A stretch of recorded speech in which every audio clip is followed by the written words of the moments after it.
विद्यार्थियों, पिछले वीडियो में मैं आपको बताया था संयोजन अभिक्रिया के बारे में। संयोजन अभिक्रिया के प्रकार बता दिया था, उसके विशेषताओं के बारे में बताया था। आज इस वीडियो में मैं आपको बता रहा हूँ अपघटन अभिक्रिया के बारे में, जिसे डिकम्पोजिशन रिएक्शन भी कहते हैं। तो सबसे पहला बात यह आता है कि अपघटन अभिक्रिया कहते किसे हैं, इसका क्या परिभाषा है। तो देखिए, इसकी जो परिभाषा है कि वह रासायनिक अभिक्रिया जिसमें एकल अभिकारक टूटकर दो या दो से अधिक उत्पाद प्रदान करते हैं, तो इसे अपघटन या वियोजन अभिक्रिया कहते हैं। इसका जो सामान्य सूत्र है वह है AB। ये एकल अभिक्रिया हो गया AB। अभिक्रिया के उपरांत टूट करके इसके दो उत्पाद बनते हैं, A जोड़ P। इस प्रकार से एक से अधिक उत्पाद हो जाएंगे अपघटन अभिक्रिया में। अब देखिए, अपघटन अभिक्रिया संयोजन अभिक्रिया के बिल्कुल विपरीत है।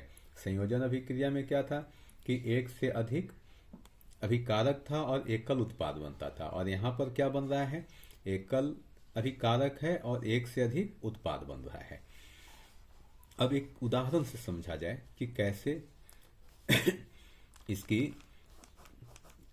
अभिक्रिया को फुलफिल कर रहा है। देखिए, जब चूना पत्थर को गर्म किया जाता है तो बिना बुझा चूना और कार्बन डाइऑक्साइड गैस बनता है। चूना पत्थर CaCO3 को बोलते हैं, यानी कैल्शियम कार्बोनेट को। जब इसको हीट किया जाता है तो इससे क्या बनता है, कैल्शियम ऑक्साइड बनता है और साथ में कार्बन डाइऑक्साइड बनता है। यहाँ पर एकल अभिकारक है और इससे दो उत्पाद बन रहे हैं। इसी तरह से हम लोग उदाहरण संख्या 2 से भी समझ सकते हैं। उदाहरण नंबर 2 में क्या, जल एक यौगिक है और जब इसका विद्युत अपघटन किया जाता है तो इससे हाइड्रोजन और ऑक्सीजन गैस की प्राप्ति होती है।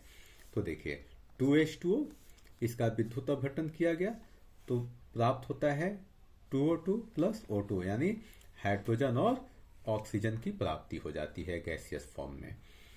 अब उदाहरण संख्या 3 से समझा जाए।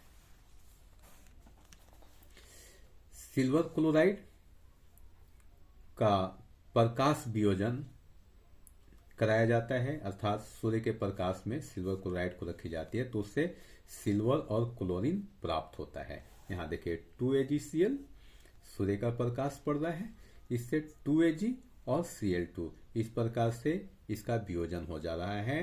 सिल्वर क्लोराइड का वियोजन होकर के सिल्वर और क्लोराइड प्राप्त हो रहा है। विद्यार्थियों, अभी जो आपको बताया वियोजन अभिक्रिया यानी अपघटन अभिक्रिया के बारे में, अब हम लोग जानते हैं कि इसके कितने प्रकार होते हैं। तो सामान्यतः वियोजन अभिक्रिया 3 प्रकार का होता है। एक है ऊष्मीय वियोजन यानी ऊष्मीय अपघटन, दूसरा है प्रकाशीय अपघटन और तीसरा है वैद्युत अपघटन। ये तीनों प्रकार को हम लोग बारी बारी से जानते हैं। सबसे पहले ऊष्मीय वियोजन के बारे में जानिए। तो देखिए, वैसी वियोजन अभिक्रिया जिसमें ऊष्मा देने पर कोई यौगिक टूटकर दो या दो से अधिक पदार्थ में बदल जाए, ऊष्मीय वियोजन अभिक्रिया कहलाता है। फिर से समझिए, वैसी वियोजन अभिक्रिया जिसमें ऊष्मा देने पर कोई यौगिक टूटकर दो या दो से अधिक पदार्थ में बदल जाए तो ऊष्मीय वियोजन अभिक्रिया कहलाता है। उदाहरण समझिए, कैल्शियम कार्बोनेट को जब गर्म किया जाता है तो उससे कैल्शियम ऑक्साइड और कार्बन डाइऑक्साइड प्राप्त होता है।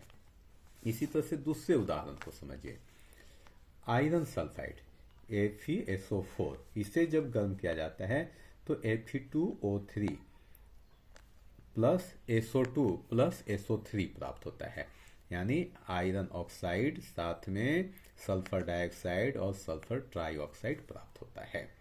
तो ये थी ऊष्मीय वियोजन। अब अगला जो है प्रकाशीय वियोजन या प्रकाशीय अपघटन अभिक्रिया। इसमें आप देखेंगे कि जब प्रकाश की उपस्थिति में यौगिक टूट जाता है तो उसे प्रकाशीय वियोजन कहते हैं। उदाहरण, सिल्वर क्लोराइड सूर्य के प्रकाश में टूटकर सिल्वर और क्लोरीन बनाता है।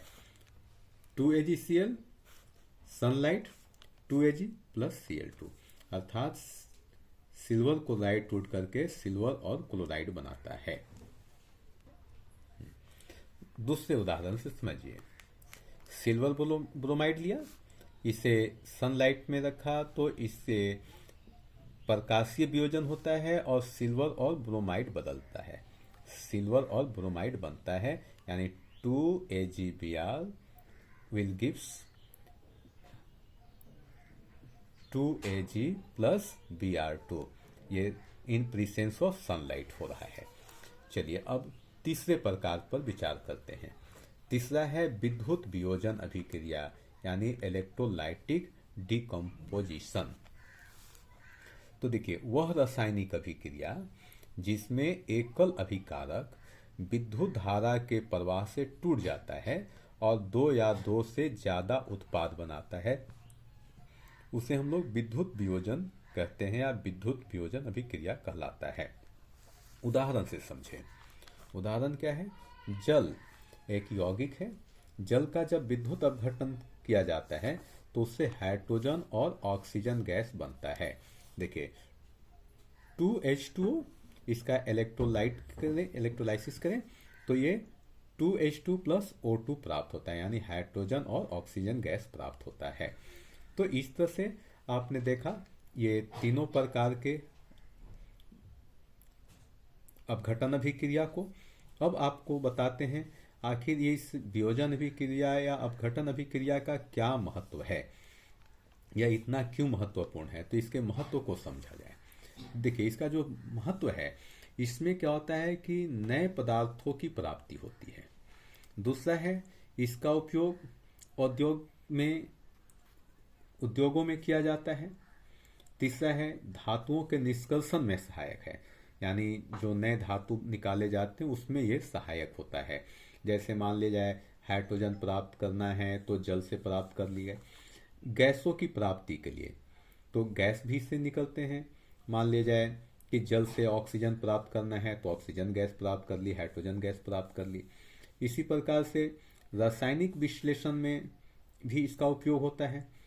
साथ ही साथ फोटोग्राफिक उपयोग में होता है।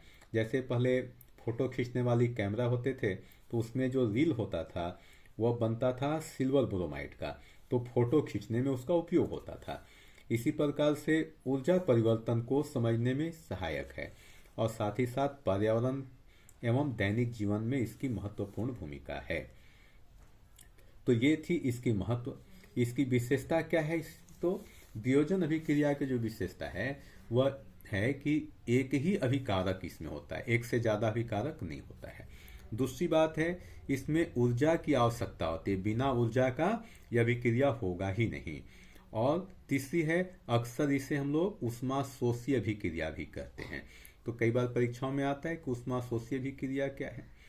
तो इसमें ऊष्माशोषी अभिक्रिया का सबसे अच्छा उदाहरण आपका सिल्वर क्लोराइड का वियोजन होता है सनलाइट में और उससे सिल्वर और क्लोरीन बनता है। तो इस प्रकार से इसके कुछ विशेषताएं थी, इन विशेषताओं को जानना है। तो इस पूरे लेसन में आपने जो समझा ये बहुत ही महत्वपूर्ण है। यह वीडियो आपको कैसा लगा आप कमेंट करें, साथ ही साथ सब्सक्राइब करें, शेयर करें और लाइक करें। Thank you.